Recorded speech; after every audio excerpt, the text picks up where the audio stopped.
Nicolas, welcome to JarXchange. Thanks for welcoming me here.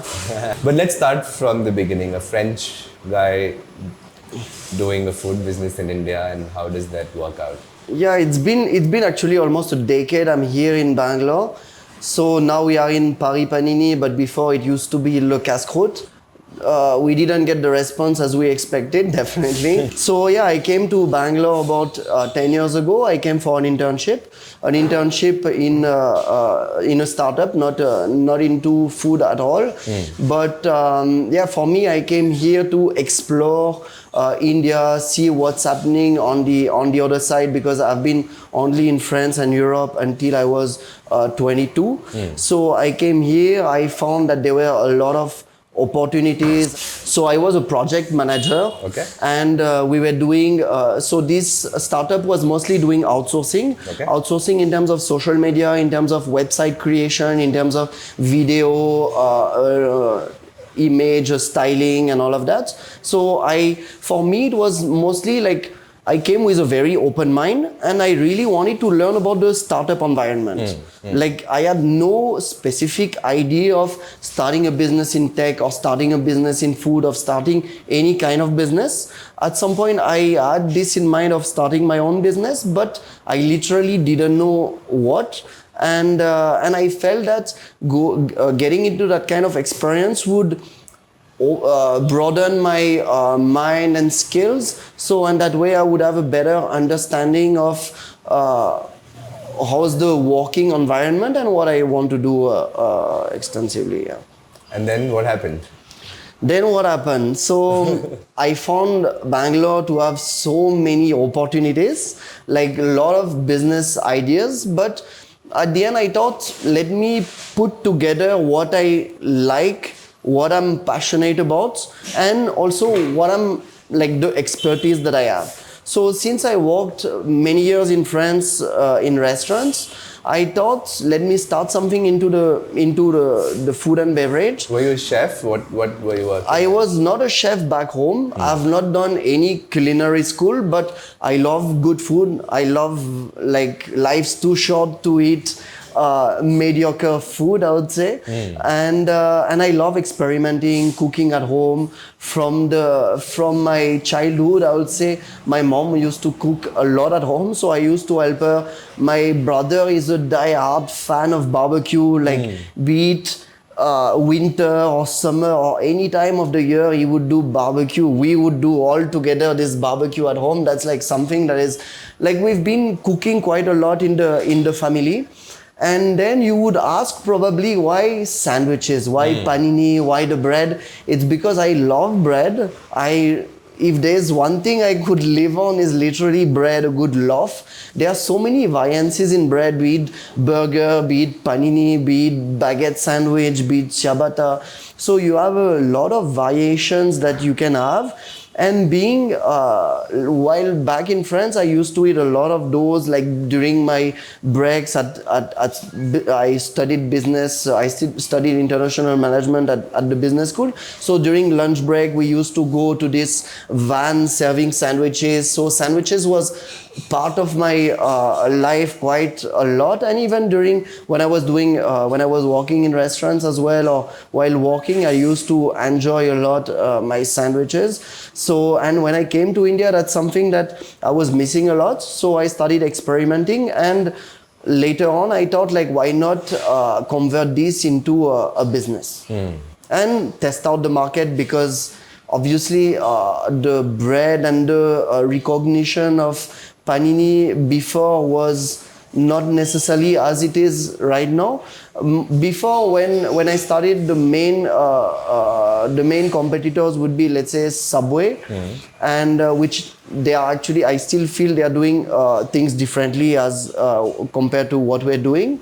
And so that was the main thing. And for me, when I started, it was really much bringing a gourmet street food concept. Street food, because I really wanted to target this sandwich segment with obviously couple of sides, be it french fries, be it onion rings, couple of handy snacks. And when I came to India, there was this wave of bringing homemade gourmet food, like homemade bun, freshly locally sourced meat or vegetables, locally sourced artisanal cheese. Everything like bring together, but very like locally sourced. So I thought like when I came to Bangalore, there was nothing at all like this, and I thought, yeah, let me try my luck on this and see where it goes. So as you Did you try different places in Bangalore for French cuisine? I did try. So at that time, in 2014, there was only Café Noir. Yeah. And I used to actually love it, but I was also thinking how like people can really like it because they had those baguette sandwich. I remember there was a sandwich that they have called Moulin Rouge, so really French. And there was bacon, mustard. It was like a BLT baguette. I used to really enjoy it, but so it was first of all pretty expensive. So I found it a bit sad that people who wants to experience French food overall here can't necessarily do because they can't necessarily afford. And so I thought first my main idea was to bring affordable French food to Bangalore. That was the main idea to start with, and throughout sandwiches, because it's something that it's not, you don't necessarily need really fancy ingredients to come up with a good love sandwiches. So that's why I thought, let me start with this simple concept of making couple of sandwiches, all made in house, all very quality centered, quality focused sandwich. So that way, like, people also see that there's some like added value to the product. It's something very different from what they can get, and that can also justify like the like authenticity of the brand and the differentiation compared to all our competitors or daily over here. And then when you decided that this is what I do, and I'm coming from a perspective, we were talking backstage that I also run a restaurant for 1.5 years, which is this right next this street. So I understand that how tough it is to do it. So then what? You started looking for a place, or did you want Indian partners? Do you have business partners, or how was it? So talk me through that journey of food truck. Why a food truck? Yeah. Why not take up a place? Because we actually, so I had, to start with, I had two partners. Okay. Two French partners, the people I was interning with. Okay. We decided to join hands and start something on our own. So at first we wanted to start a cafe, like a French bistro with a meal of the day, like very French typical stuff, and with wine. But then we realized, I mean, after a couple of tries to get a place, we were very unlucky. And at some point, after 6 months, I realized that, do I really want to waste so much of time looking for a place and not finding, when I can start something probably at a smaller scale, something that is slightly smaller, something that I will have definitely more control, and something that is like literally more feasible and easier to operate. So that's when this thought of food truck came, because in 2014, that was the beginning of the food truck in Bangalore. Yeah. And that's where we decided with my partners, let's try our luck. Anyway, it's not, the bistro concept was about 1 to 2 CR, 1.5 CR investment, while a food truck we evaluated to be more a 20 lakh business, 20 lakh investment that we can start full-fledged between the kitchen as well as the food truck. But food trucks allowed in India? Because I tried to get into a mobile kind of a setup, but it's not illegal. It's not illegal. But it's not, I wouldn't say it's not legal, but it's not illegal. Because the thing is, so we thought like quite a bit about this, but see, you have so many mobile vendors here in the street, and actually India is really famous for that, for the fact that you go around the street and you find so many hawker people like vending, like those people basically mobile vendors. You find so many of them, so why not food trucks? Like it was actually like something that I found it extremely strange that like while in Europe there was a rave about food truck, even in US, like everywhere it was coming except India. But India has like the biggest market in terms of street food. So that's why I thought, okay, let me try my luck on this. Anyway, we'll be one of the first one to try, and then let's see where it goes. Let's see. Let's try our luck and let's see. I was also 22 when I started the food truck. So for me, it was like, I will start. I think I have enough of experience in terms of working in a restaurant that I can figure out the operational part of the business. Now if it's about dealing with the local authority, I think like I've learned it that it's possible, because in India anything is possible. So if anything is possible, why not food truck, right? So that's with this kind of vision that we started, and we tried our luck. After a couple of months, I realized that the food truck business was great. Wherever you park, you can attract people, you can go to events, you can do a lot of outdoor catering, which is great. But on daily basis, you need external source of revenue. You need another vertical, because running a food truck, it's great for like being at different places. But what about building like a solid, loyal base of loyal customer at one place? So that's why I decided to open a kind of cloud kitchen, like a takeaway counter at where we had the kitchen. And then from there, I saw that the numbers were quite good, like that they were as good, even better than the numbers that I was doing with the food truck. And it was way less risky than running the food truck. Running the food truck was very stressful because, as you mentioned, a lack of regulations. And running my cloud kitchen was just like opening the window and start sending food from there. Also, food truck has an open kitchen concept. It's pretty tough. From where I see it, it's very tough to maintain an open kitchen concept where people can say it's good. I would say it's not the biggest challenge when you run a food truck, because I mean, especially coming to like the fact that we are here in Bangalore, since it's not recognized, it's not there's no legal framework for any food trucks here. It makes it extremely difficult, because see, first of all, see the infrastructure in the city. The roads are all digged. Where are you going to park your food truck? So okay, you'll tell me, it's okay, you tie up with tech parks. That's actually what we did, knowing that like there were so many difficulties of running it in a street and opening up doors and calling people. We thought, let's find secured spot like in tech parks. That's what we did. But then the problem that also started rising was driving from our main kitchen to the tech park itself. Because see, you know how traffic is in Bangalore. It's mad. And the thing is, it started also being risky in terms of, if you reach your location at, let's say, 15 minutes late, then your whole lunch service is screwed.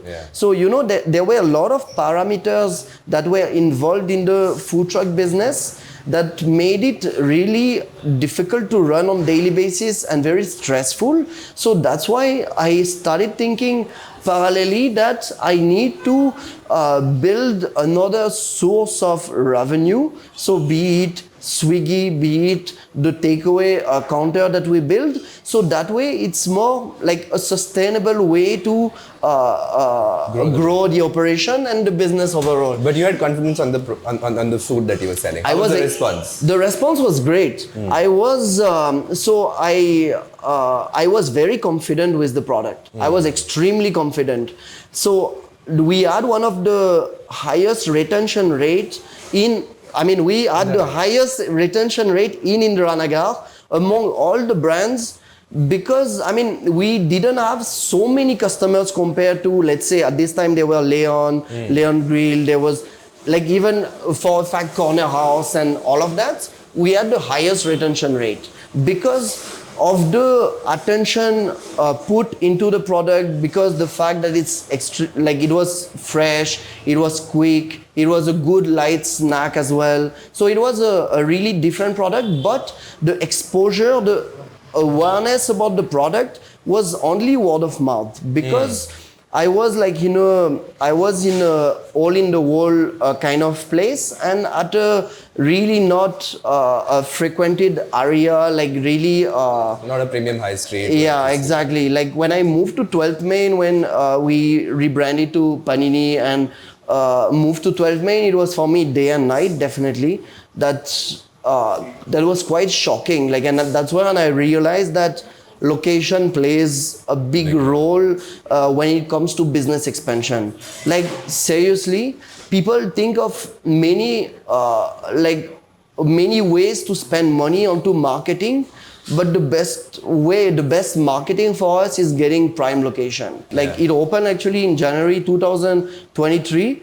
More than 3 years after we opened the first one, we were on the look of a place on Church Street for the past 1.5 years. We did find places, but thought that it was not necessarily appropriate when it comes to our concept and product. So we waited, and finally here we are. In 2019, that's when I met Nikhil and Abi, who are the founder of Pizza Bakery. And they were also like investing into food businesses, so that's where we found a common interest. And then we decided of scaling the project, scaling the concept, and that's how Paris Panini was born. So if I take the same sandwich to France, it'll sell? It will sell, you know. This is the food that is sold. So it is the food that is served there in France, yes. And the thing is, so I've taken a product that is quite mainstream in France, which is the panini. But the thing is, we bake the bread in-house, we cook everything in-house, we make the sauce, there's a lot of R&D that came behind the whole concept and the whole menu. There's a lot of thought that was put into that. It's so advanced that even people who come to visit me here in India, my friends, they ask me like, can you please open in Paris? Can you please open in France? Because it's so good that we don't even have that kind of eatery. Like, what is the meaning of the names that you have? So they are mostly it's ingredients or part of France that are very, there's an ingredient or part of the sandwich that is very, you can relate to this name, or you can relate to this part of France where there is a name, like the most common name in this part of France, this kind of things. Or for example, it's not the people you know, it's people's names, right? No, it's people's name. So even like, let's say Patrick, for example, it's literally a panini that we launch on St. Patrick's Day. Like it's very like random, but we found it like quite appropriate, because on top of that, so we made a panini that is Patrick with basil aioli, so it's a very greenish mayonnaise and some, chicken, some ingredients, and it's very St. Patrick's theme because it's mostly green and inside the bun. But yeah, so it's got nothing to do with people you know. I thought it's mainly here and there are some people I know as well. But it's funny to say, let's have Nicolas today. Yeah, but no, it's not the name of my exes. Is awareness also part of this thing? That, yes, it is. It is part of it. So that's why you also have in all the outlets, we've kept the live open kitchen counters where people can literally come and stand and see how their panini, their sandwiches are prepared in front of them. In terms of product, it's a different product, it's a different market altogether, and we are not on the same segment. We are more into the gourmet experience. Got it. So now you have 12 locations in Bangalore. Yes. Okay. So how is it going? How's business? Not bad. Not bad? Not bad. So we have right now eight dining places and 4 cloud kitchens. So when we started Paris Panini, so we started with India Nagar, end of 2019, 3-4 months after was COVID beginning. So I had to figure out actually a lot of things because we were doing, let's say, 80% of dining for 20% of delivery before COVID. And we had to move from a model that is entirely driven by dining to a entirely driven, delivery driven model, as simple as this.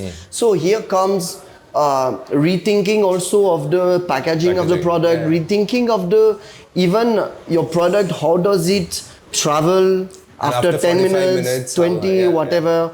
So that's why there was a lot of also work at the back end in terms of delivery, be it delivery friendly. And so we during COVID, the first month were quite dull, but I would say we survived because obviously like aggregators are taking a chunk. So you have to also see that if like you're still profitable or not while running this, and if not, how do you figure the things to be profitable? Because for us, having this first unit was really like trying out and making sure that we are profitable from the first before scaling to other locations. So the first one was in Indiranagar, the second one was a cloud kitchen is in Sanjanagar. But before that, and with my partner, we were very clear on, we have to make sure that Indiranagar is profitable enough that we want to invest more into the concept itself, because if this single outlet is not making money in Indiranagar itself, means that it's gonna make peanuts everywhere. So I mean, multiplying peanuts, it's not a great thing. So that's why like for us it was a lot of menu engineering and a lot of observation for the first 1 year, I would say, and that helped us a lot into strengthening our processes and to scaling the overall business and scaling the operations. So today, a lot of people want to know this, what part of the business is dine-in and what percentage of business is delivery? And if you want to give some numbers, but percentages, I think you can. See, in terms of percentage right now, I mean, it has moved ultra compared to before, where now we are more into, it's sad to say, but we've turned into 30-35% of dining. Okay. And you guess that 65% will be delivery. So one thing is also we are a very delivery friendly. We have a very delivery friendly product, and so that's how since people have also got into a bad habit of ordering online, even if they live next door. Exactly. I've had people where they've literally ordered from 20 meters, calling me asking where is the order, because they live so close and they are so frustrated that nobody has been assigned. And I'm like, why would this person actually not come directly, call their restaurant and come pick it up after 5 minutes and go and be done with it? No, it's because of COVID, because of Swiggy, Zomato and all that. Yeah, we all become lazy, we order everything. So the consumer habit has changed towards like restaurants. And that's why for us, it's very important to put a lot of attention into the experience that we give to our customer, because otherwise the customer will obviously just order online and at the end it'll become a cloud kitchen, and that's exactly what we don't want to become. And that's where now what we usually do is we open a cloud kitchen in an area that it's pretty unknown to us, and then if we see the result, and it's a way for us to observe the response over there, and later on we can look at opening an outlet there if the response is good or not. So was Rameshwaram Cafe in the vicinity a good thing or a bad thing for your business? That's a good question. See, I love looking at successful story and how they've been able to get their model right, and how they've been able to change the the regular thing, like how they made things different, how they did things differently, and that's why I'm very forgot the word, but it's very good to see such stories, and how like it's quite captivating to see like how, like even in terms of operation, they serve about, let's talk about, I mean, India Ranaka, they serve 1,000 people in a day in a space that is probably 3 times smaller than mine. Yeah. And I don't serve 1,000 people in a day. So that's where like even their logistic and even their business model and concept is completely different. But that's why I also like analyzing different concept, successful concept, because you can learn from those different experiences and probably even apply it to your model to some extent, obviously not entirely, but it's very interesting. I find it so interesting. Yeah. On the hate part, we've spoken to people who've written in the comment section of our video with Rameshwaram Cafe owner. They still go and eat there. Exactly. And I don't know if it's jealousy. It's also about ki we can also do this, right? We could have done this. In the sense, do it, think, please. Yeah, exactly. Right? It's like anybody can sell an idli, anybody can sell this. So I don't know if we should call it jealousy, but because I've been here. And I know it's your podcast, but at my cafe, we used to have a very nice couch outside, right? And most of the times my friends would see me having a coffee and eating something of my own cafe. Right? Which, by the way, is a bad thing, because if I'm sitting alone, anyway, it's a bad thing, right? But their perception would be, I'm sitting every day at Church Street, MG Road, having the time of my life, and something's happening.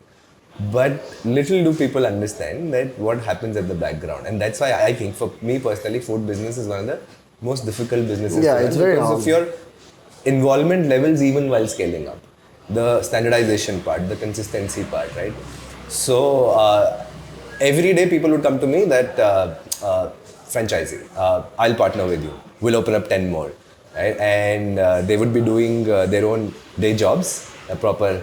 They don't understand that like the food business, any successful food business, you need to be involved 150% of your time. As simple Nobody as saw this. that I used to come at 9 o'clock, the cafe used to open at 12, I used to go at 1 a.m. in the night. I've done the dishes when the staff was not there, and all of these things coming from a service class family. And that's what happens with Rameshwaram as well, right? People think idli dosa, we can also sell it, but how are they doing so much business? So what's the toughest part in your business, in what you've done in the last decade? And I would say one of the biggest challenge is manpower. Manpower, because it's labor dependent. Yeah, we are. I mean, obviously we are in a tough industry where like we have to obviously work on retaining people. That's what we do, and that's what we actually think about quite often, because sometimes we see people who are really good for us in the company leaving because they want new challenges, new obviously like Everybody while growing up, even I wanted to have new challenges. That's what's exciting in life. So our part of the job is to make them excited throughout the journey at Paris Panini. Okay. And did you face challenges not being from India and running a food company? No, I mean, see, these, for every entrepreneur, there are challenges, okay? If you have to, for every entrepreneur, you have to get out of your comfort zone. Not being a local, I found myself to be now local enough because I've lived here for 10 years that I can figure out things because I've lived here long enough. So I don't find it like, as a foreigner, I don't find that there is any kind of, obviously sometimes there's some judgment, but I don't really care of that kind of that attention. For me, it's more like the human connection in the F&B industry that keeps me driving and make me want to always reach higher and higher limits. Yeah. Got it. And where is Paris Panini headed now? You have 12 in Bangalore. Are you going to Bombay or Goa or what else? So we want to capitalize on Bangalore market for sure at first because how many more in Bangalore? What's the size? see, right now we have 12, 8 plus 4, 8 dining, 4 cloud kitchen. I believe that we can probably reach and see how Bangalore is growing every single day. Like the city center is expanding. There's no borders anymore. Like the airport is like now a happening place, which is like 45 kilometers from here. So like basically Bangalore is growing. So we find space here and there because see, at the end we also know that we have to be close to our customers. We have to open as close as possible so that to have for the customer to have a better experience. So we feel that there's still space in Bangalore. I'm not saying that we're not going to open in other cities than Bangalore until and unless we've filled up all the gaps in Bangalore. But we know that, you know, I was also telling this to my friend recently, like we underestimate the luck that we have living in Bangalore. Because Bangalore is such a dynamic city, Bangalore is such a city full of opportunities, and people are just thinking, let's go open there, let's go open. I understand and I agree that it's very important to keep in mind that there is a potential, like you have growth everywhere, but like first of all, strengthen your base, make your fundamentals strong enough that like then you have no limit to scale anywhere or whenever you want. So and also one part of part of our expansion growth is that we are bootstrapped. We are entirely bootstrapped. So like for us, we want to keep it that way for now because we know that we can keep control and maintain the standards that we have. My partners are also like very much involved in the business while running a pizza bakery and Panini at the same time. So we know at the end what we are doing, and we feel that we best know our operation and what we are doing right now. So them being from Bangalore itself, there's no intention of getting any other people in the short term. Do you think you've been successful now? What is successful? You tell me. No, you tell me. What is successful? From where you came to India? Probably, I do feel now I'm at a stage where I could feel that it's a pretty successful story because I started from a food truck. I had a very tough time in the food truck. I was about to raise money. Those guys, it didn't turn up well, and like there were a lot of up and down during the food truck part. But what made me like continue the project was the fact that I believed in the product so much. Okay, I believed it so much that I knew that at some point I would get someone attention, someone who knows probably more about F&B, and someone who would be in the same industry, who would understand the product and the fact that there's potential. So from a food truck and from like starting with a 15 lakh investment to what it has become now, it is pretty probably inspiring or successful. I'm very proud of where it started and how it has become, because yeah, it's quite amazing. But yeah, like it's a lot of hard work and lot of involvement, commitment. It doesn't happen overnight. So this is one question that we ask everyone, Nicolas. I'm assuming you earn much more than what you were earning 10 years back. What's the value of money in your life? Oof, the value of money. So, you know, for me, money has had different, not different meaning, but I came from a space where when I was running the food truck, I was running behind the money. I was running behind the money in the sense, like to pay the bill, I would plan it. I was doing all the financials for my food truck. So I knew what was coming when it was coming, and I knew when I would be able to pay the things. But the thing is, I was very focused about how much money I'm making and how much money is going out. And the problem was the money had too much of my focus. That I was not able to put more value into my company. But which is fair because you started small and I started small. So, but what I mean to say is, now I'm able to not put so much focus onto the money thing where I'm trying to figure out how am I going to pay this bill or this or that. Now I can concentrate on my business and the core of the business rather than the financials that do not deliver any value for me at the end of the day. So value as meaning, see, you need money in life to pay your bills, to travel, to do things that make sense to you, for sure. But at the end, you should not be focused on make money, but do things that are true to yourself, because money will just come along, as simple as this. All right. What's your favorite Indian food?